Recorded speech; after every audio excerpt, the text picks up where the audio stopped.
To erase this cloud, it's just not going to disappear. We can animate the cloud, that would be fun. Instead, you're going to make it just wipe away.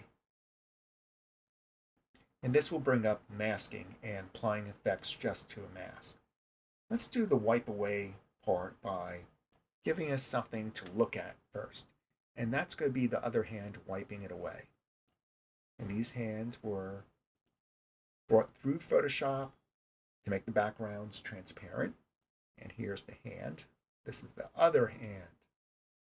Wow, that's a big hand. Let me scale it, S key, with that layer selected, and I'll scale a little smaller. Let's take a look at both hands. Roughly the same size, right? Want it to be a little bigger, you go ahead. Whatever works out for you. Next, I'm going to drag this hand a little further down. This is a little after the 2-second mark.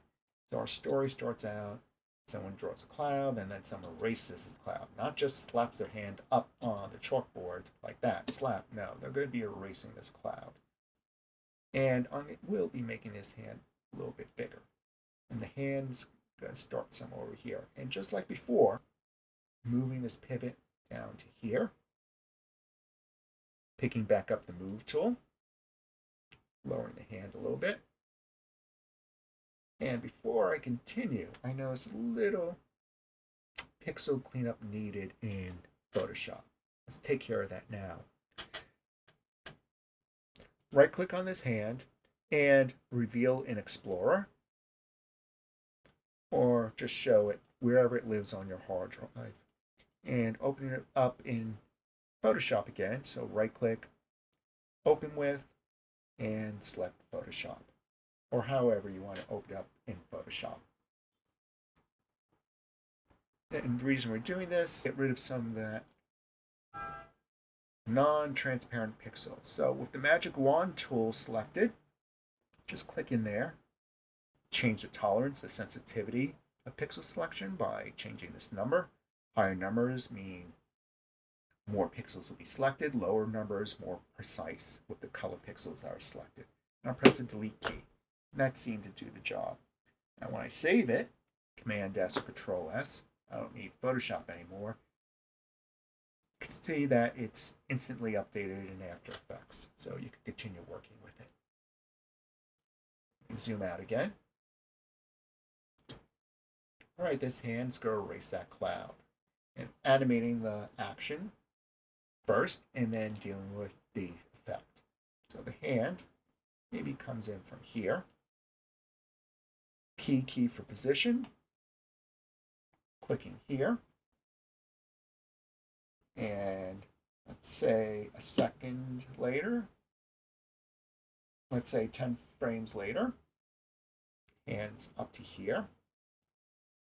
Reaching for that cloud. Doesn't like the cloud. At this point, you could just have the hand drag that cloud back down and away using a null object connecting to here, and that would be kind of a cool animation, but I'm showing right now how to do wipes. So it's grabbing for this cloud and maybe has to go a little higher to wipe it away. Another 10 frames later, holding down the Control Shift right arrow. It's over here. You can look at your motion path. See if that's working. And then maybe another 10 frames later, Control Shift this way. Doing this little swoosh downward bit, and then it's going to be off frame. Let's take a look at that timing. Slows down a little between here and here. We could just fix that by changing the keyframe timing. Maybe this one happens a little quicker, and that one's happening quicker, and so is this one. And then it's going off screen. And make sure you take a look at your motion path. You do that by going under View, making sure Show Layer Controls is on. Under View Options, making sure you have all this fun stuff, including keyframes and motion paths selected. My motion path selected, I'm not happy with that key, so I'll just click it and just drag it up a little bit, making it look a little more rounder, its trajectory. So we've got the potential, moving on, moving off. Let's study the hand for a moment. To make it look a little more smoother, turn on motion blur just for that hand layer. And that's this icon right here. You don't see that icon, make sure this first one's checked. And that second one is just for your modes, but it's nice to have it there. Now you can see more blur. Now you can see the hand is blurred. If it looks a little too blurred, it's based upon the angle. The blurriness will help smooth out the look, so your frames won't look so pixelated and jumpy as the motion happens. If you want to control this a little bit, go to your composition settings, click on advanced,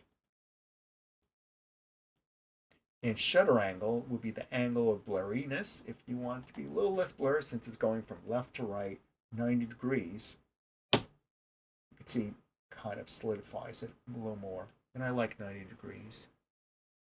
So it really depends upon your motion and the look you're going for. We got this hand motion going. Next part is to wipe everything away.